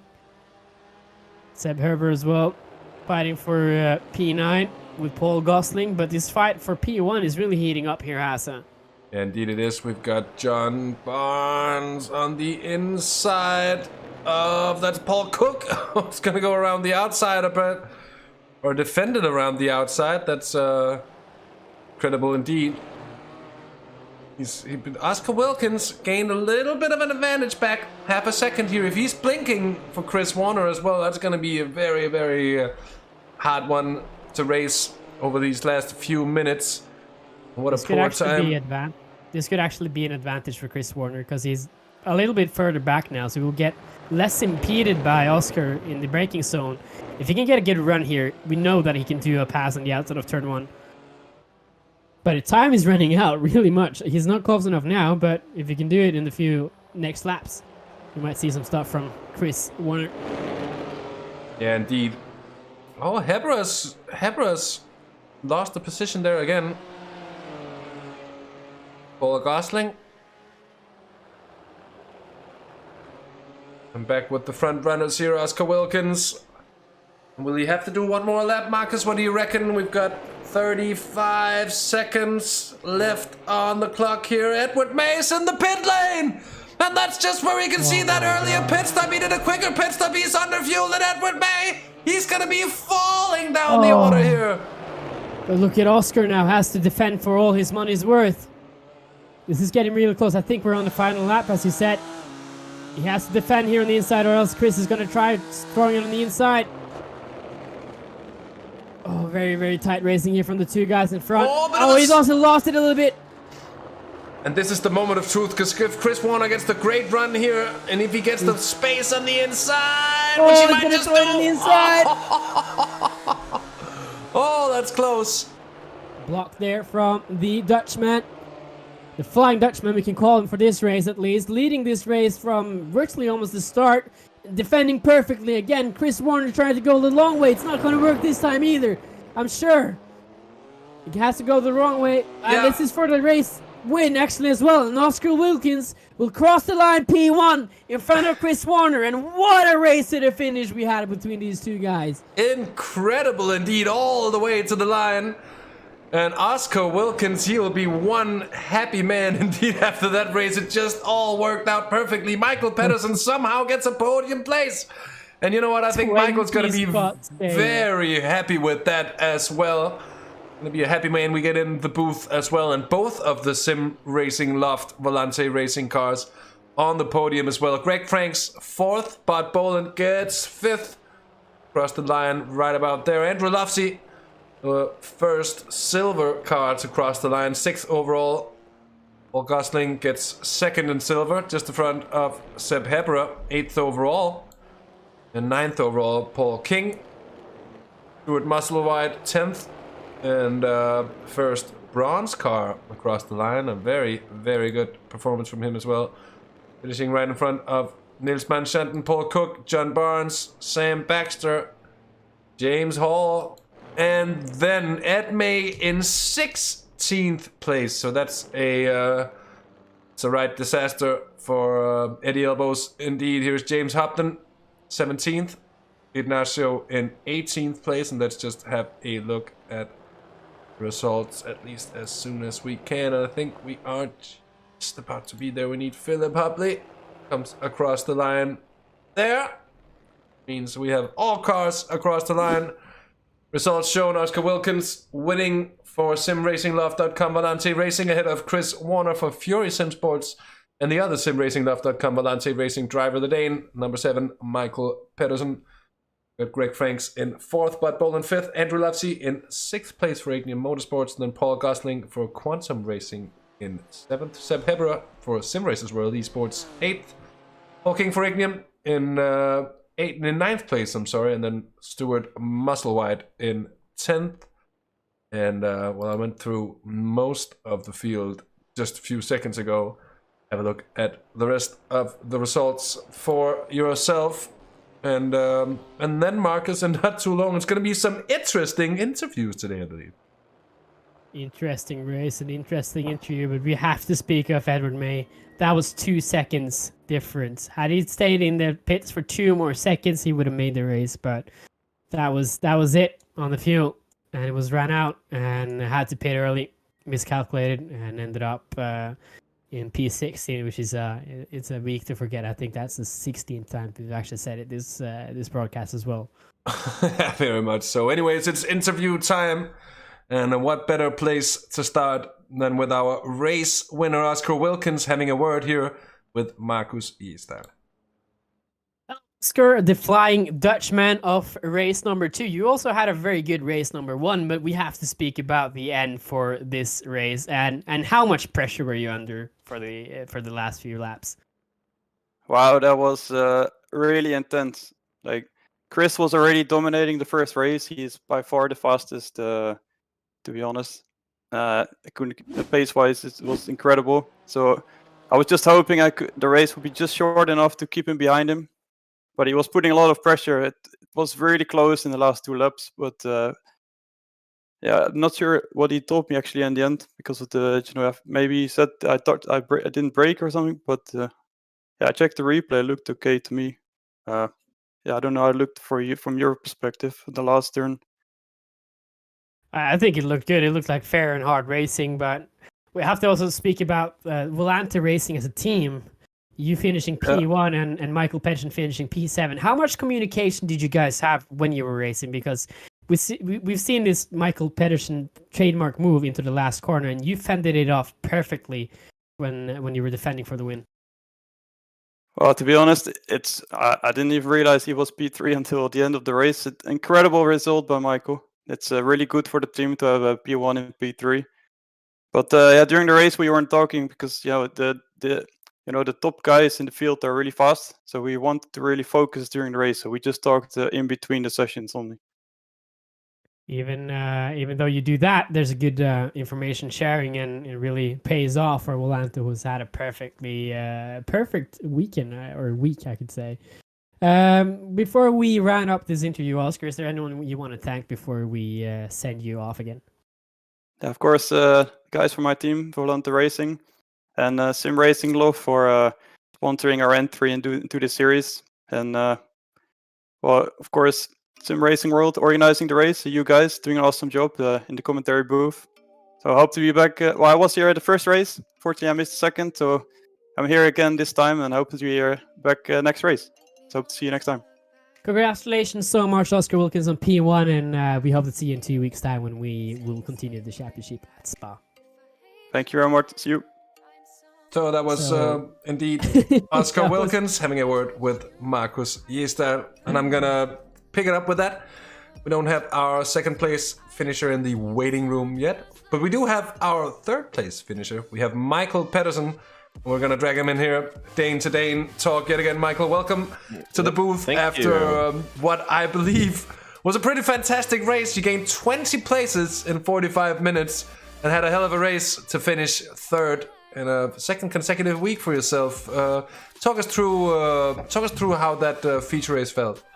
Yeah, thank you. I mean, it's just an awesome feeling going from 23rd to P3 on a track which is like, it's labeled the mini Nürburgring for its impossibility and ruthlessness, like impossibility to pass. So I guess I need to start from the rear if I want to have any feature race luck, for some reason. But yeah, I mean that was a thoroughly enjoyable race on my end. It made some decisive moves to start off with because I knew if I got off to a slow start, the leaders would be way out there, and then I caught a lucky break with May, the leader, of course, spinning out at the second chicane, or that's what I think, or whatever happened. He was certainly like right back at me around P8, P9-ish when I got there, so that was a huge break because I knew I had, like, it was him, it was Warner and my teammate Oscar who were like the guys I was on the same pace with. So him being down at me at my level, I knew I had a chance for some good positions. So yeah, it was just awesome getting to slice my way through the field. Indeed, awesome, and you pulled off a lot of moves that we saw many of the other drivers not really having any sort of success with. Did you have any special formula to get that extra speed out of the corners to make moves up the inside of people? I noticed that I had a bit of a shallower line coming into the double right-hander before the penultimate corner, the hairpin, which gave me somewhat a momentum boost coming to the last hairpin, giving me the confidence that I could outbrake the guys in front of me. And for some reason, I made a small setup change because I wasn't really too happy in race 1, as we also saw with the quite unfortunate accident I had with around 11 minutes to go. So I made a small tweak, which just gave me all of the confidence to push the car to its limits. And it paid off where some guys might have hesitated a little bit due to the difficult nature of Oulton Park. Great stuff, Michael. Good to hear, and also a really interesting insight with the small setup changes that make a big difference in the end. Thank you so much for joining us in the booth for another good talk here. And You're very welcome. Just before we round it off, is there anyone you'd like to send a thanks or a shout out to? I'd love to shout out again my team, Volante Racing, and of course the sponsor who made my entry possible, Simracing Loft. I would thoroughly recommend everybody to go check out their content on their website and on their Instagram. Beautiful, Michael. Thanks as well for joining us, as I said. And my hopes that we're gonna talk to one another again in 2 weeks. And I'll just do the same as I did last time. Knække bike. Jeg håber det går. Vi ses snart. Det gør vi. Hej då. That was Michael Pedersen and myself in our just a few words of native tongue. We've got a single interviewee left. We have Seb Hebera, and he's waiting to have a word with Markus Gjesdal. Seb Hebera, it wasn't the week you wanted, especially not for race number 2. Take us a little bit through how it was to race around as Seb Hebera in race 2 at Oulton Park. Yeah, race 2 was unfortunate. I had a bit of contact at the start. There was a car spinning in front of me, and I don't know. I got a hit from behind. I don't know who it was yet. I haven't seen the replay, and I just went around. So I was pretty much in last place. I think there was two cars behind me. I don't know what they were doing, but yeah. And then it was a game of catching up, and I'm pretty happy that I ended up in P9. To be honest, it's been a good result in the end, and I'm on low incidence for the sprint. I got only 2x, for the feature only 5. So yeah, that was a pretty good haul for the championship standings, and I just updated them, and I am in P2 now. Well, it looked like you had a lot of steering wheel in your hands throughout the opening lap of this race, but still finishing P8 as it shows on my graphics here. But getting into the top 10 at least from the kind of start that you had, I think that's absolutely worthy of an applause from our it was audience as well. I realized that I was being held up by some slower cars because Oulton Park is just in the nature of the track. You can't pass there, or not easily. You have to force it a little bit, and so I pitted at the earliest opportunity and was lucky that I got clean air after the pits.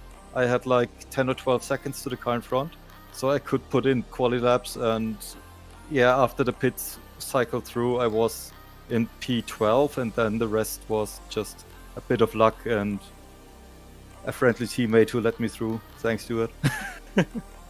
Well, anyways, thank you so much for stepping into our commentary booth and telling us about what it was like being you in this feature race. And before you ran out the last podium interview, or the last interview, I guess, because you're not on the podium, unfortunately, is there anyone you want to thank before we send you off again? Yeah, first, thank you for having me. And I want, as always, thank everybody who's driving in the league.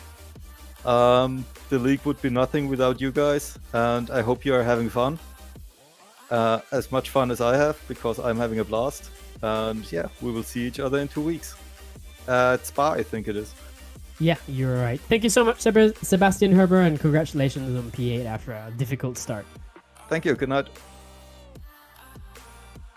So indeed, Seb Herber joining us for a bit of a chat, and that's going to be the conclusion of 2 very interesting rounds of racing here from Oulton Park with me, Hasse Rømer, and Markus Gjesdal. I hope it's been as much of a pleasure for you watching along as it has been for us commentating upon, Markus. 2 great races, to say the very least.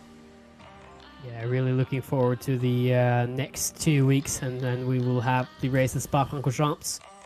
One of my favorite tracks in the world, actually the favorite track. I love Spa so much, and I'm really looking forward to see these BMW guys duke it out on the Belgian legendary track. Do indeed join us. Markus said it. It's 2 weeks from now, same time, same place here on Simracersworld TV at 8:45 Central European Time. That's 7:45 French Mean Time. And with that said, thank you so much for joining us tonight on YouTube, on Twitch, and on Facebook. Like and subscribe if you think we deserve such. And, well, with that said, I think all that remains to be uttered from us here is until next time, take care, have fun, and bye-bye.